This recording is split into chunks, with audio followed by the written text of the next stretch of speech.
ప్రతిసారి ఇది అడుగుతూనే ఉంటాడు, కానీ మోడల్ మారుతుంది, లెక్క విధానం మారుతుంది, కానీ చేసే విధానం ఎట్టి పరిస్థితుల్లో వాడదు. కరెంట్ యొక్క అంటే రోటర్ కరెంట్ యొక్క ఫ్రీక్వెన్సీ ఎంత అని అన్నాడు. ఇక్కడ ఏమీ లేదు, రోటర్ యొక్క frequency is equal S into FS అండి. S into FS. ఆల్రెడీ ఇక్కడ స్టేటర్ ఫ్రీక్వెన్సీ ఇచ్చాడు.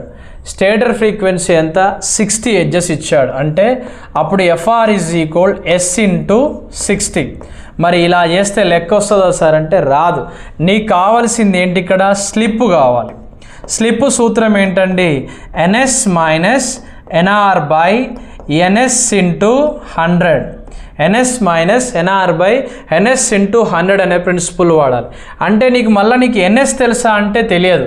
ఎన్ఎస్ ఎందుకు తెలియదు అంటే NS is equal 1 into 60 by frequency ఎంత ఇచ్చాడు 60 బై 6 పోల్స్ అన్నప్పుడు 6 ఒకట్ల 6 పదుల అన్నప్పుడు నీకు ఎంత వస్తుందండి 1200 వస్తుంది. ఎంత వస్తుందండి 1200 ఆర్పిఎం సింక్రోనస్ స్పీడ్ వస్తుంది. రైట్.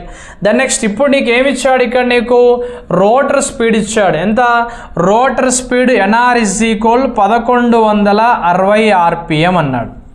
డైరెక్ట్గా నువ్వేం చేయాలి, ఇప్పుడు స్లిప్ ఇజ్ ఈక్వల్ ఎంత అండి, ఇక్కడ 1200 మైనస్ 1160 బై 1200 వేసేయాలి.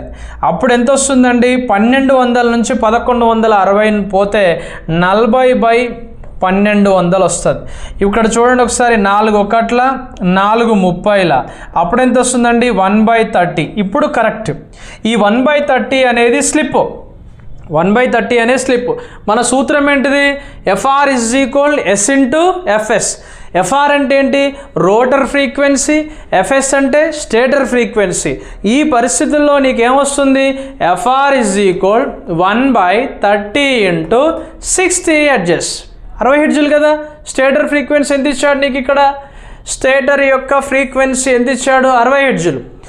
31ల 32ల అప్పుడు ఎఫ్ఆర్ ఇజ్ ఈక్వల్ ఎంత వస్తుందండి 2 హెర్ట్జెస్ అనేది వస్తుంది. ఇది సరి అయినటువంటి సమాధానం. సరి అయినటువంటి సమాధానం ఏంటండి 2 హెర్ట్జెస్, 2 హెర్ట్జులు అనేది సరి అయినటువంటి సమాధానంగా చెప్పవచ్చు.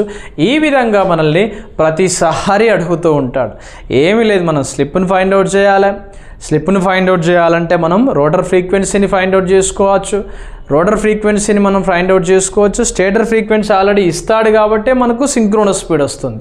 అంటే ఇలా ఒక్కొక్క దాన్ని ఒక్కొక్క రకంగా మనం టెస్ట్ చేసినప్పుడే రావడం జరుగుతూ ఉంటుంది. ఇందులో మీకు పూర్తి స్థాయి ఇటువంటి క్లాసెస్, వీటి యొక్క అప్లికేషన్స్ మొత్తం కూడా మీకోసం ఆన్లైన్ ద్వారా రావడం జరుగుతుంది.